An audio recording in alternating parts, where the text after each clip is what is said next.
Imagine a color, one so powerful that its scent was notoriously foul, a pigment so incredibly durable that instead of fading in the sun, it actually grew more brilliant. A hue so deep, so profound, it was compared to the darkest clotted blood.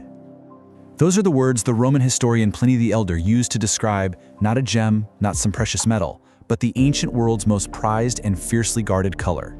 This was Tyrian purple, and for thousands of years it was, quite literally, the color of power itself. To make it, well, it required a harvest on a scale that is just staggering to think about. It all started with 12,000 of these predatory sea snails. All to produce just 1.4 grams of pure dye. That's barely enough to color the trim on a single piece of clothing. And right there, in that single brutal equation, that's the key to understanding how a humble little mollusk could end up dictating the fate of empires. The story of Tyrian Purple is a kind of butterfly effect written in violet.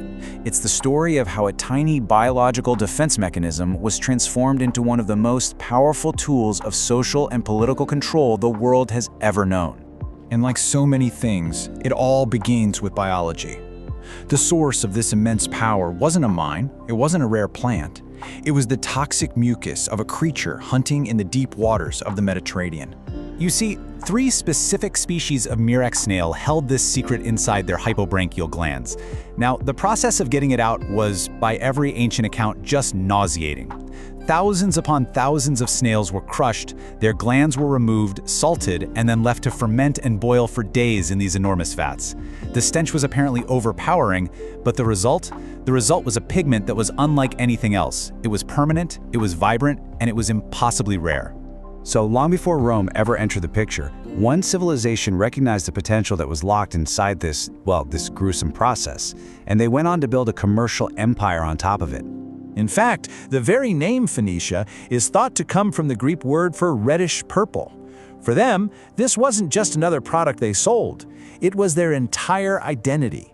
They're the ones who perfected the chemistry. They guarded its secrets, and they basically established the first truly integrated luxury market in history. And this was no small-time operation.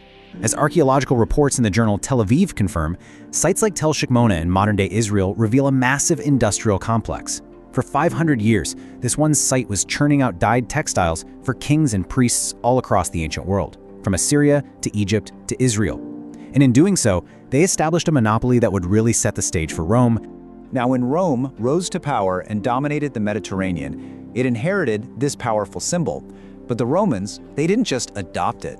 No, they weaponized it. They turned a luxury good into a rigid legal code that was literally written in cloth. And all of a sudden, the color wasn't just about showing off your wealth anymore. It was about your legal place in the universe. By the height of the empire, if you were caught wearing the purest Tyrian purple without authorization, it was an act of treason, and it was punishable by death. So how on earth does a color become a matter of life and death?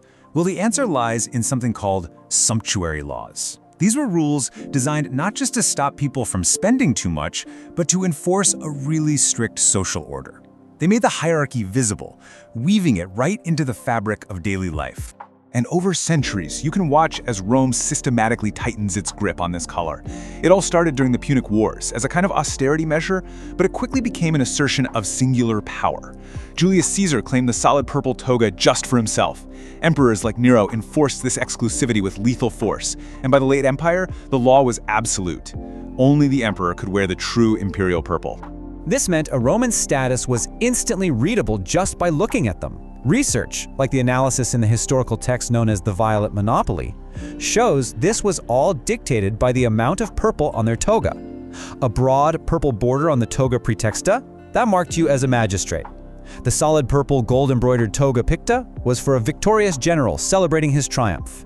And the toga purpurea, pure and unadorned, that was for the emperor and the emperor alone. Of course, this kind of legal control was only possible because of some absolutely brutal economics. The state knew that to control the symbol, first you had to control the supply.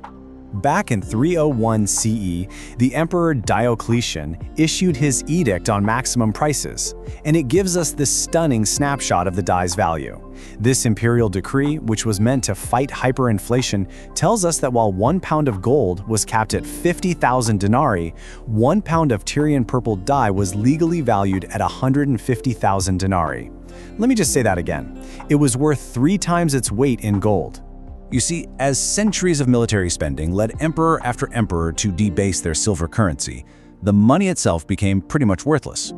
In this age of runaway inflation, physical assets like gold, and especially Tyrian Purple, became the only true stores of wealth. And that economic reality is what forced the imperial government to just seize control, nationalizing the dye works and turning the color into a state-owned enterprise. In the Byzantine, or the Eastern Roman Empire, this state monopoly reached its ultimate logical conclusion. The link between purple and power actually became biological, and it was codified in architecture and in bloodline. This is where the term porphyrogenitos comes from. It means born in the purple, and it gave an heir a kind of legitimacy that no usurper could ever hope to claim.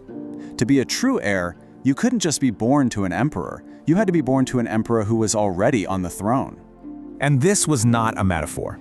The Byzantine princess and historian Anna Komnene actually recorded that inside the Great Palace of Constantinople, there was a special chamber called the Porphyra. It was lined, floor to ceiling, with porphyry, a rare, deep purple stone that came from a single quarry in Egypt. Empresses were brought to this very room to give birth, ensuring their children were literally, physically, born into the purple. But this incredibly intricate system of biological, economic, and political control all came to an abrupt end. When the Ottoman Empire conquered Constantinople, the imperial dye works were shut down for good, and the complex knowledge, which had been guarded for millennia, simply vanished. For the ancient world, purple was the color of law, of divinity, of absolute authority. For us today, it's a color in a crayon box. We associate it with creativity or luxury, maybe royalty, but only in a symbolic sense. The real, legal power it once held is almost impossible for us to imagine. The story of the violet monopoly is just a stark reminder that the most powerful systems of control are often the ones we stop seeing altogether. It forces us to ask, what have we normalized to the point of invisibility? If this journey has offered you a new perspective, support our exploration by subscribing to Insight History HD. Thank you for listening, and I will see you in the next narrative.